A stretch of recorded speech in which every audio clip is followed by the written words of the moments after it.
عقیدے کا سوال ہے.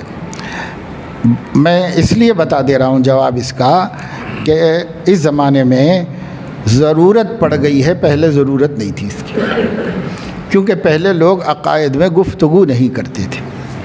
عقائد میں جیسے علماء نے بتا دیا ہے مان کر اسی کے مطابق چلتے تھے، نہ تفصیل میں جاتے تھے نہ گہرائی میں جاتے تھے.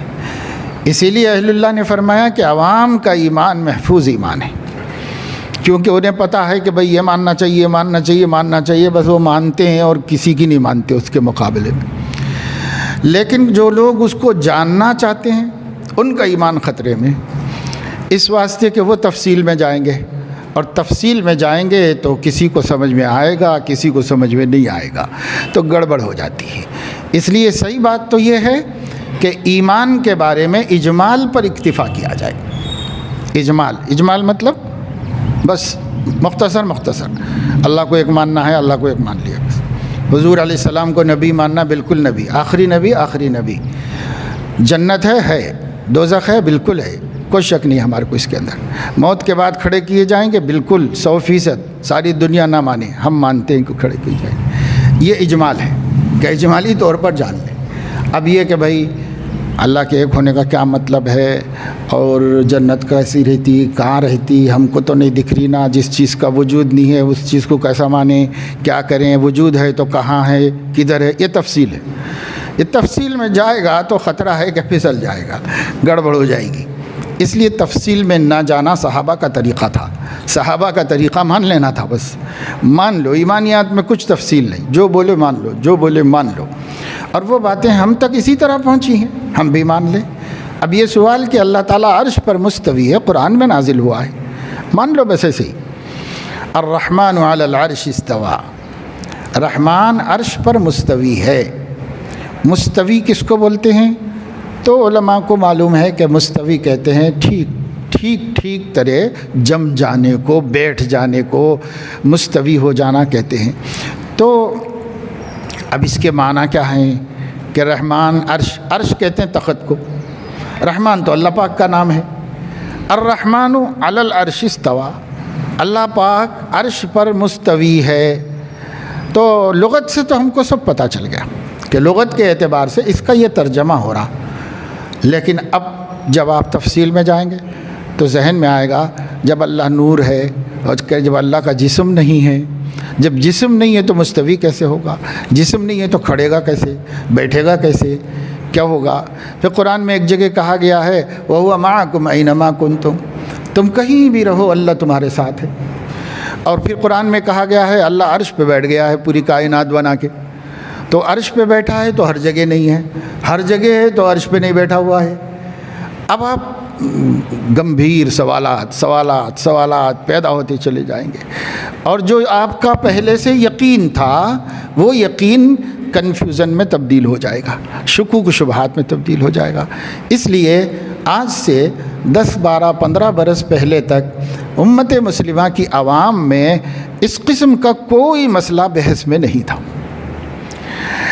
لیکن یہ جو لوگ سعودی عربیہ گئے کمانے کے واسطے اور وہاں پر سلفیوں کا زور رہا، ان لوگوں نے ہندوستان سے آنے والے بھولے بھالے مسلمانوں کے اچھے خاصے عقیدوں کو چھیڑ کر اور انہیں تفصیلات میں لے جا کر کے کنفیوز کر دیا. اور پھر وہ جب آئے اپنے گھر والوں کو ان موضوعات میں گھیر لیا، بیوی بچوں کو گھیر لیا، دوستوں کو گھیر لیا، اور ان سب کو بھی لا کر کے ان کا ماحول خراب کر دیا. تو یہ سب بلا آئی سعودی عربیہ سے گزشتہ 15 برس کے اثنا میں آئی ہے. اسی میں یہ بھی کہ اللہ ہر جگہ نہیں ہے، اللہ اوپر ہے. اب یہ ایک مسئلہ نکالا، اللہ اوپر ہے اتنا ہی پہلے سے کہتے ہوئے آ رہے ہیں، اور یہ بھی کہتے ہوئے آ رہے ہیں کہ اللہ ہر جگہ ہے، اور یہ بھی کہتے ہوئے آ رہے ہیں کہ اللہ اوپر ہے. لیکن کسی نے حجت نہیں کی. اب اہل حدیثوں نے اس میں حجت شروع کر دی کہ بھائی اوپر ہے بولو، ہر جگہ ہے مت بولو. تو یہ جو مت بولو کو لے کے آ گئے تو بحث کا دروازہ کھل گیا، اور یہاں سے جھگڑا شروع ہو گیا. بھائی اللہ اوپر ہے، فوق، اللہ اوپر ہے. اوپر ہونے کا مطلب بلند ہے، ہر اعتبار سے اللہ بلند ہے. اب قرآن ہی یہ کہتا ہے کہ اللہ تعالیٰ عرش پر ہے، مستوی ہوا. تو مستوی ہوا سوال یہ پیدا ہو جاتا ہے جن کو علم ہے کہ اللہ کا جسم نہیں ہے، اللہ تو نور مطلق ہے، نور مطلق جسم نہیں ہے۔ جب وہ جسم نہیں ہے تو بیٹھنا، اٹھنا، کھڑے ہونا، چڑھنا، تخت پہ بیٹھنا سب جسم کا کام ہے۔ تو جب وہ جسم نہیں ہے تو پھر کیسے اللہ مستوی ہوا؟ تو صحابہ کے دور میں ایسے سوالات کرنے والے کو سخت تنبیہ کی جاتی تھی۔ کسی نے تقدیر پہ بات کی تو حضور کا چہرہ انار کی طرح سرخ ہو گیا، اور حضور علیہ السلام نے فرمایا بہذا امرتم، آپ لوگوں کو اجازت دی گئی ہے کہ یہ ٹاپکس میں بات کرو، اجازت دی گئی ہے، جو میں دے دیا ہوں وہ لے لو، اور جس سے میں روک دیا ہوں اس سے رک جاؤ، اپنی طرف سے معاملے مت کرو، اپنا ایمان خراب مت کرو۔ اب جب حضور علیہ السلام نے تنبیہ کر دی تو پھر صحابہ میں یہ موضوع نہیں چلا، صحابہ کرام میں کبھی عقیدے میں گفتگو نہیں کی انہوں نے، سیدھے سیدھے مانو بھائی، سیدھے سیدھے مانو، اسی میں عافیت ہے، اسی میں ایمان کی سلامتی ہے، اسی میں کمال ہے، تو سیدھے سیدھے سب لوگوں نے مان لیا۔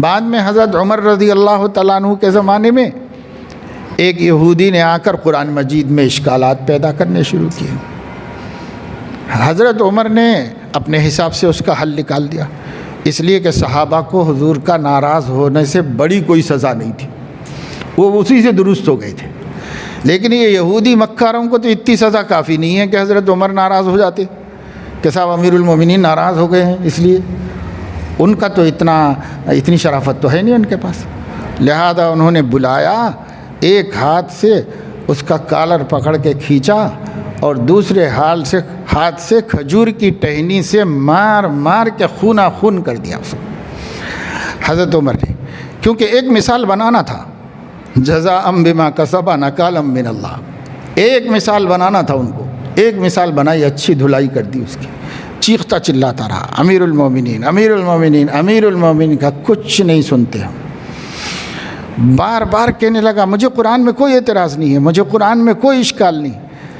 انہوں نے کہا کہ وہ اشکال تو ہم ختم کریں گے سارے، تو پورے اشکالات ختم کر دیے انہوں نے، ہر چھڑی میں ایک اشکال نکل گیا اس کا دماغ سے، سمجھے، ہر چھڑی میں ایک نکل گیا۔ اب جب خون بہنے لگا سر سے، ادھر سے مار مار کے چھوڑ دیا، کہا جاؤ اب پوچھو لوگوں سے یہ آیت کا کیا مطلب ہے، وہ آیت کا پوچھتے بیٹھو، پھر نہیں پوچھا کبھی زندگی میں، ایسا خوف بٹھایا۔ تو عہد تابعین میں بھی نہیں تھی یہ گفتگو تو بعد میں اہل بدعت سے شروع ہوئی، جو لوگ اہل سنت نہیں تھے ان لوگوں نے گفتگو شروع کی۔ اب حضرت امام مالک رحمہ اللہ کے سامنے مجلس میں کسی نے سوال کیا کہ الرحمن علی العرش استویٰ کا کیا مطلب ہے، تو سر جھکا لیا، کانپنے لگے، رونگٹے کھڑے ہو گئے، اللہ کے بارے میں پوچھ رہا ہے اور اللہ کے بارے میں بولنا ہے، اللہ بہت بڑے ہیں، ذرا سی بھی غلطی ہو جائے، ذرا سی بھی زبان سے لغزش ہو جائے تو کیا ہوگا ہمارا انجام۔ جن کو اللہ کی معرفت ہے وہ ڈرے، اور کافی دیر کے بعد سر اٹھایا اور فرمایا کہ اس آیت کے الفاظ اللہ کی طرف سے نازل ہیں، منزل ہیں، اور اس کے معنی ہم کو معلوم ہے کیونکہ ہم عربی جانتے ہیں،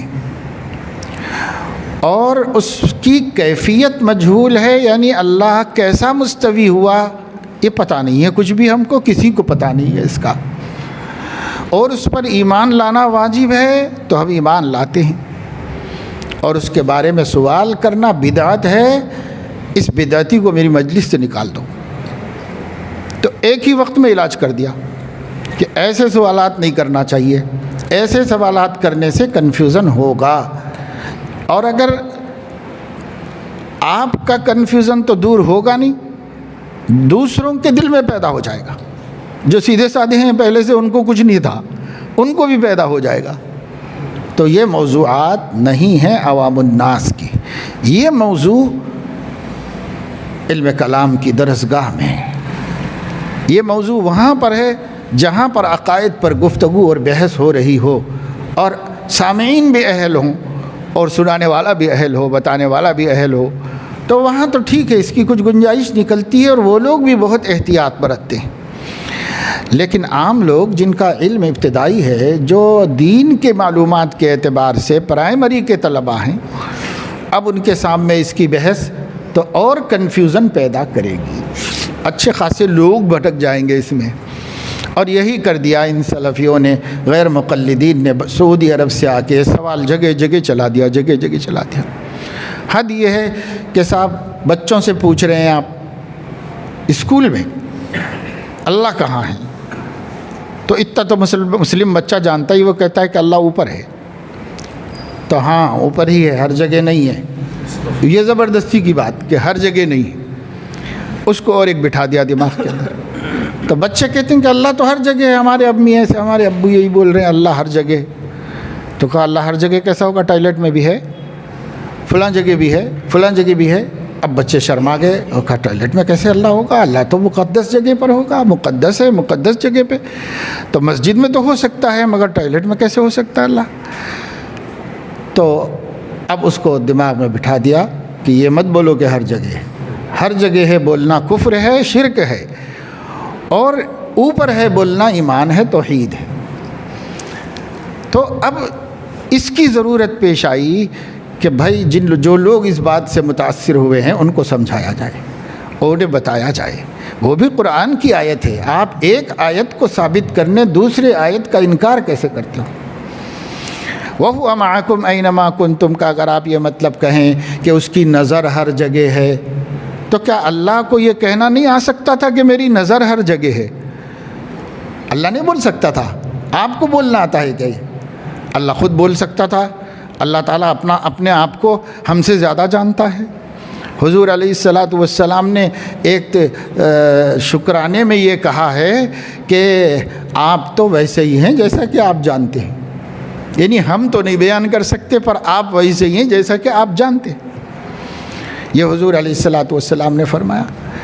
تو اللہ جب اپنے آپ کو سب سے زیادہ جانتا ہے تو وہ یہ کہہ سکتا تھا کہ نظری معکم، میری نظر تمہارے ساتھ ہوتی ہے تم کہیں بھی رہو۔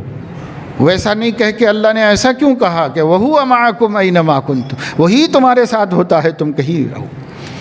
اور نحن اقرب الیہ من حبل الورید، میں بندے کی شہرک سے بھی زیادہ اس سے قریب ہوں۔ آپ تعویلات کرنے کا کیا حق رکھتے ہیں؟ اور اگر آپ تعویل کریں تو دوسرا بھی کر سکتا ہے، پھر آپ ہی کی صحیح ہے، اس کا کیا ثبوت ہے؟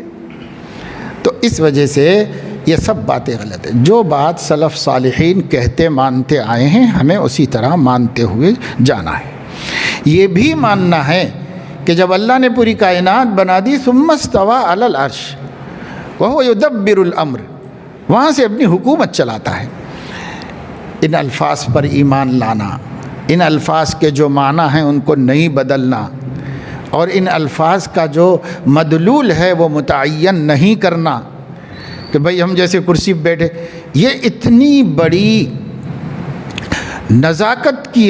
بڑا نزاکت کا مقام ہے کہ امام ابن تیمیہ جیسا حافظ الدنیا، اتنا بڑا عالم دین، انہوں نے بھی جب اس میں دخل دیا تو اس نزاکت کی نقصان سے بچ نہیں سکے۔ انہوں نے بھی یہاں تک کہہ دیا جیسے کوئی اپنے تخت پر بیٹھتا ہے، نعوذ باللہ۔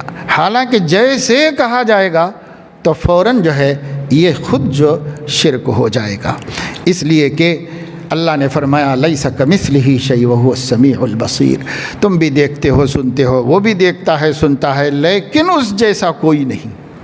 اس کے دیکھنے کے جیسا دیکھنا کہیں نہیں پایا جاتا، اس کے سننے کے جیسا سننا کہیں نہیں پایا جاتا، اس کے عرش پر بیٹھنے کے جیسا بیٹھنا بھی کہیں نہیں پایا جاتا۔ وہ کیا ہے وہی جانے، ہم ایمان لاتے ہیں اس کے اوپر۔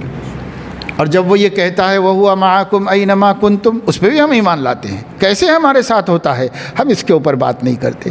اور وہ جب کہتا ہے نَحْنُ أَقْرَبُ إِلَيْهِ مِنْ حَبْلِ الْوَرِيدِ، تو ہم اس پہ بھی ایمان لاتے ہیں۔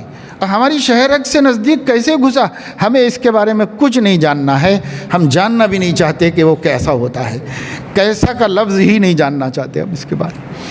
پھر وہ جب یہ کہتا ہے ما یکون من نجوى ثلاثة الا هو رابعهم، جب 3 آدمی مل کے بات کرتے ہیں میں چوتھا ہوتا ہوں، اور جب 5 کرتے ہیں تو میں چھٹا ہوتا ہوں، 3 سے کم دونوں ہوتے ہیں تو میں تیسرا ہوتا ہوں، اور 5 سے زیادہ ہو جائیں کتنے بھی تو اس میں ایک بہرحال میں ہوتا ہوں۔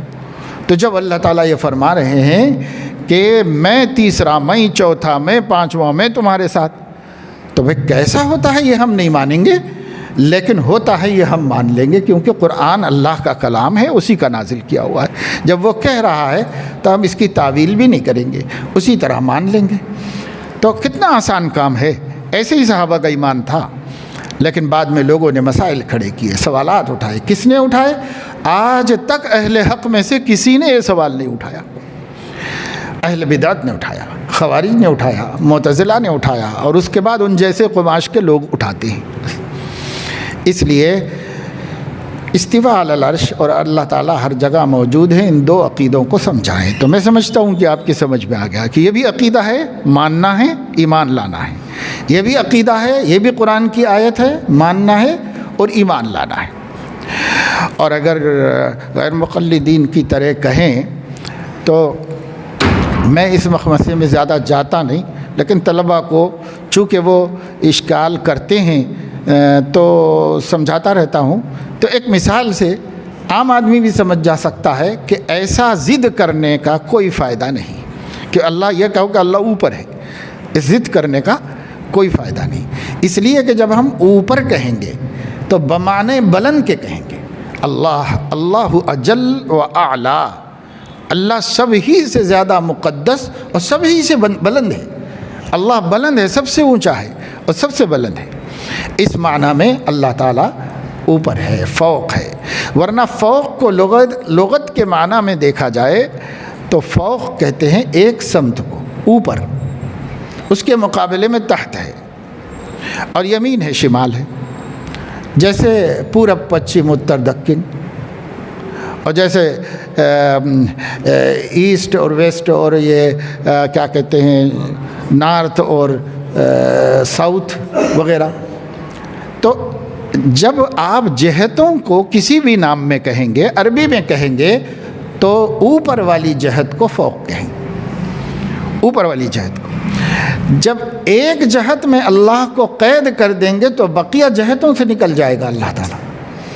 یہ خود بہت بڑی غلطی ہے جو لوگ اس پہ اصرار کر رہے ہیں۔ اس لیے ہم کو چاہیے کہ ہم اللہ کو فوق تو مانیں، لیکن فوق کا مطلب کیا ہے اس کی گہرائی میں نہ جائیں، اس کی گہرائی میں نہ جائے۔ قرآن میں کہا گیا ہے ان اللہ قد احاط بكل شيء علما وهو بكل شيء محیط، ہر چیز کو اس نے احاطہ کیا ہوا ہے، گھیرا ہوا ہے، تو کوئی چیز نہیں بچے گی۔ کل شیء میں ہر چیز آئے گی جس کو اللہ نے باہر سے گھیرا ہوا ہے اور اس کی قید میں ہے، وہ اس کی حد میں داخل ہے۔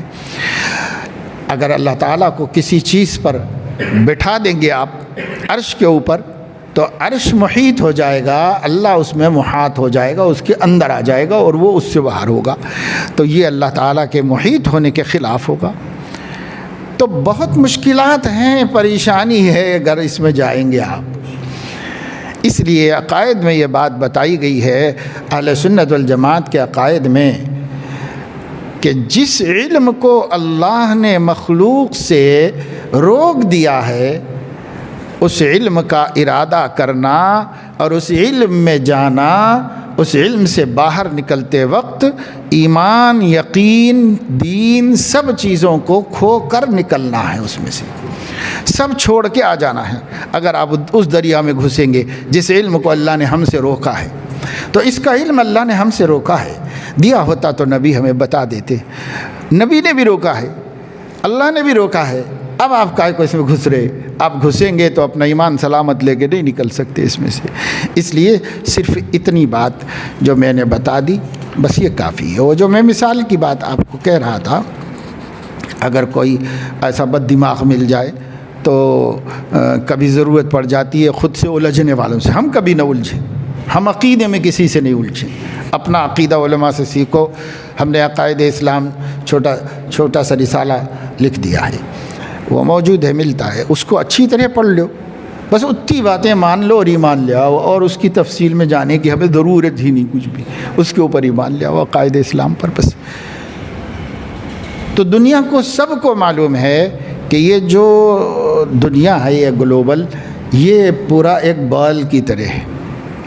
جب آپ کو گلوبل سامنے رکھ کر کے اس کو گھما گھما کے بچوں کو دکھایا پڑھایا جاتا ہے کہ بھائی دنیا ایسی ہے، اور ادھر امریکہ ہے، ادھر کینیڈا ہے، ادھر آسٹریلیا ہے، ادھر انڈیا ہے، ادھر ساؤتھ ایشیا ہے، اور فلاں ہے، یہ ہے وہ ہے، اسی میں دکھا کے پڑھایا جاتا سب طرف۔ تو اسے گھما گھما کے دکھانا پڑتا ہے، کیوں؟ اس واسطے کہ اگرچہ کہ 3/4 میں پانی ہے، لیکن وہ 1/4 آبادی ادھر ادھر پھری ہوئی ہے سب طرف میں۔ تو کبھی یہ بال ایسا ہوگا تو اوپر بھی آبادی ہوتی ہے، نیچے بھی آبادی ہوتی ہے، نہیں۔ تو اگر اوپر والے ملک کے لوگ کہیں کہ ہمارے سر کے اوپر اللہ تعالیٰ ہے، نہیں، تو یہ جو نیچے والے لوگ ہوں گے، اس آبادی اور اس ملک کے لوگوں کے پیروں کے اوپر اللہ تعالیٰ ہوگا، کیونکہ وہ جو نیچے کی آبادی ہے نا وہ ایسے لٹکے ہوئے ہیں سب۔ اوپر والے لوگ اگر کھڑے ہوئے ہیں تو نیچے کا کھڑا ہوا لٹکا ہوا ہے۔ اگر کرۂ ارض سے باہر جا کر دیکھا جائے تو وہ سب الٹے ہیں، نیچے لٹکے ہوئے ہیں سب، جیسے چپکلی چلتی ہے چھت کے اوپر، ایسے گاڑیاں چل رہی ہیں، ایسے انسان چل رہے ہیں سب نے، تو ان کے پیر اوپر ہو گئے ہیں، ان کا سر اوپر ہو گیا ہے۔ اگر بچے سائنس کے سوالات کرتے چلے جائیں تو آپ کہاں تک اللہ تعالیٰ کی عظمت کو بچائیں گے؟